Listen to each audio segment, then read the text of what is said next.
Like most photographers, I love my photography equipment, love the camera gear. But what is the most important piece of gear that you can have for your photography? Well, is it the camera? Is it the lens? Or is it something else?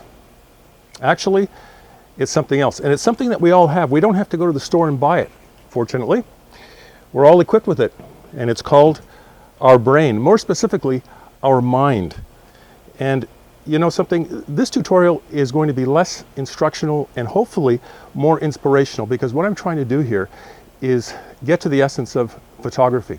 We all see things differently, and that's the beauty of it, because we all have the potential to do something different.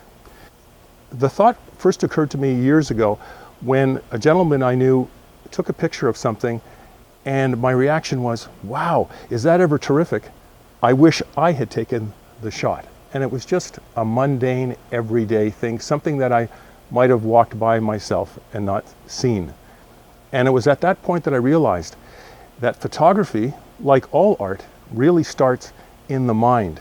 And if we can tap into that, if we can grow it, if we can learn how to use our brains, we can really take our photography to a different level and make it different than everybody else's, because we see things differently. Everybody sees something different when they look at even the same object or the same subject. So that's what this tutorial is going to be about. Hopefully inspirational.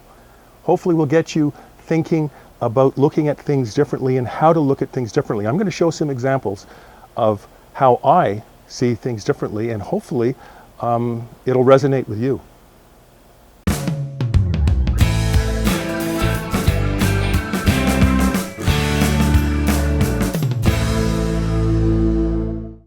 So as stated before, we all have a different vision, and that's the beauty of this. Now, in this first shot, I'm driving by a farm field, and there's all these hay bales, and there are tons of them. And I took a lot of different pictures. But this particular one I took because of the pattern, the very familiar pattern that most of us have from school of a check mark. There it is. Very simple. And remember, just outside of this frame, there are all kinds of hay bales everywhere.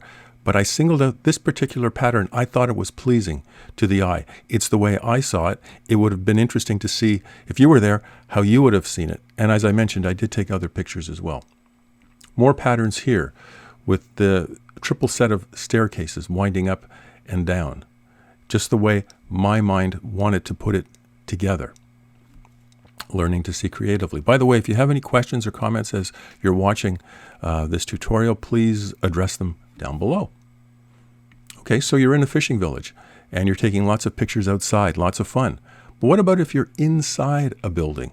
Why not take a picture through the window, just for a different perspective? How about those old CDs that you have in your house? Compact discs. It's the way I saw them. Or that old typewriter. Instead of taking a picture of the complete typewriter, why not move in a little bit closer and sort of, narrow it down? You're in a forest. In this particular shot, I'd been walking around and taking a few shots here and there, and they all kind of looked the same. And then I saw this tree with this sweeping branch and sweeping branch here. And I thought, you know something? This is what I want to highlight. And I'm going to highlight it by making sure the exposure on it was in the shade.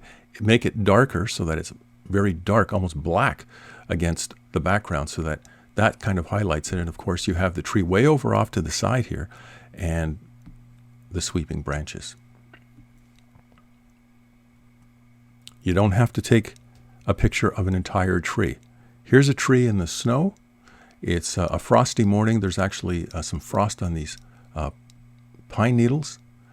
And I moved in close with my 70 to 200 millimeter lens. And you see the beautiful shadows on the snow, and you're just getting a bit of the tree. But in my opinion, the way I saw it, the way my mind works, that's all you needed. How would you have done it? Learning to see creatively. Or how about this one? More forest in the winter. The only thing is with this, it's actually not a forest. It is frost on my window of my home. Frost. And I saw it, my mind saw it as a forest. But you know something? I wasn't sure that anybody else would see it as a forest. So I added something to it, okay? I added a wolf. and there you have it. Yeah, I mean, that kind of brings it together as a forest. He looks like he's at the edge of the forest looking out, okay?